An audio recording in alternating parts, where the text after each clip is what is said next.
Hi, everybody. So today is Saturday. That means it's time for family movie night. And this week, we're continuing on my series of profiling films that are playing at the Maven Cinemas, which is a new revival theater that has just been restored and opened in October in American Fork, Utah. And I'm so excited about it. Their lineups are amazing. They have everything from Star Wars to Lord of the Rings to Harry Potter to Twilight to everything in between. Classics. I saw Christmas in Connecticut there. I saw Muppets Christmas Carol there. I saw Phantom of the Opera there. How to Train Your Dragon. Just incredible, incredible releases. And I made it a goal to try to go every single week this year, at least once. And I'm actually, this week, I'm seeing as the one I'm attending, I'm seeing Beauty and the Beast. And I'm so excited for that because obviously I love Beauty and the Beast. It's one of my favorite films.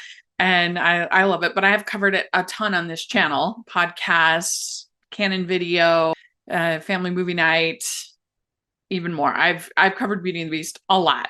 So I didn't think I could have really much more to say about Beauty and the Beast. So they are also doing this weekend on Saturday, they're doing a Back to the Future marathon, which I have reviewed the trilogy before on this, but it's been a while and wasn't for family movie night. So I thought, why not talk about Back to the Future? But it's interesting because when I think about Back to the Future, it's like, what else is there to say almost that hasn't already been said? I mean, it's just one of the iconic films, and it's certainly one of my favorites.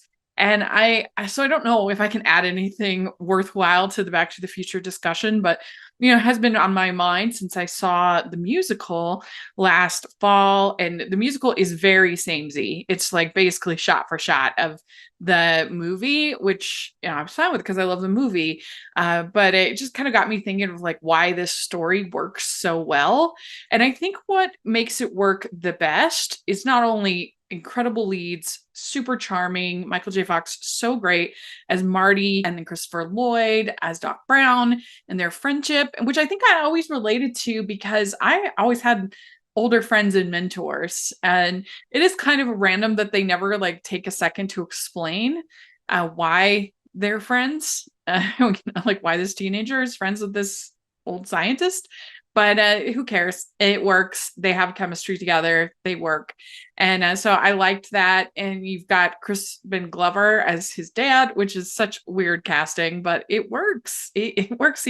He knows how to do awkward. That's for sure. Leia Thompson and Tom Wilson as Biff. Everybody is so good in the casting. So there's that.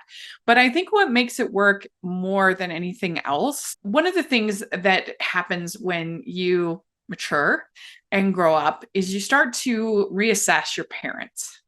And I think almost everybody reaches a point where their parents become human.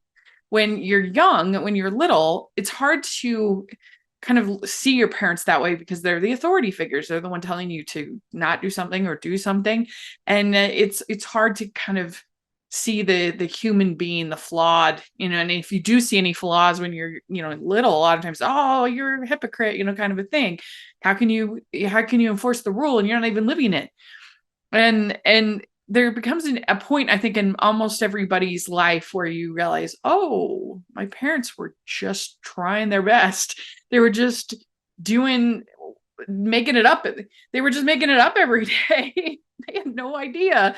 And I think that that's an important moment. And I think that that's what makes this story work so well is not only does Marty have that moment, but he comes to know his parents in like a very real and physical and material way that I think the rest of us do in a less literal way, but we still kind of go through that process.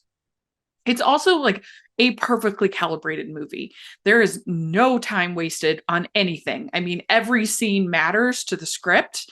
Every scene gives you character development and it matters to the plot and builds the momentum. So it makes you invested. The big scenes where George finally beats up Biff and where Marty, plays his song and everything's, and then of course when he's riding to catch that lightning, all of that is all just so perfectly timed so that you never are like bored. And it's just such a well-crafted movie that keeps its energy and enthusiasm and heart, because we can all relate to sort of these experiences of coming to know our parents in a way that we didn't when we were younger and just saw them as these losers, kind of thing. Not that I ever saw my parents as losers, but you know what I'm saying. That like that we when we saw them as being somebody that we couldn't relate to, and then all of a sudden they become more human in our eyes. And I think that that is what happens to Marty here, and I think that's why it's so impactful. And I think that's why this movie is so much better than either of the sequels, even though they're fun enough, is that I think that he learns something in this first movie that he doesn't learn in the other two. The other two are just kind of romps.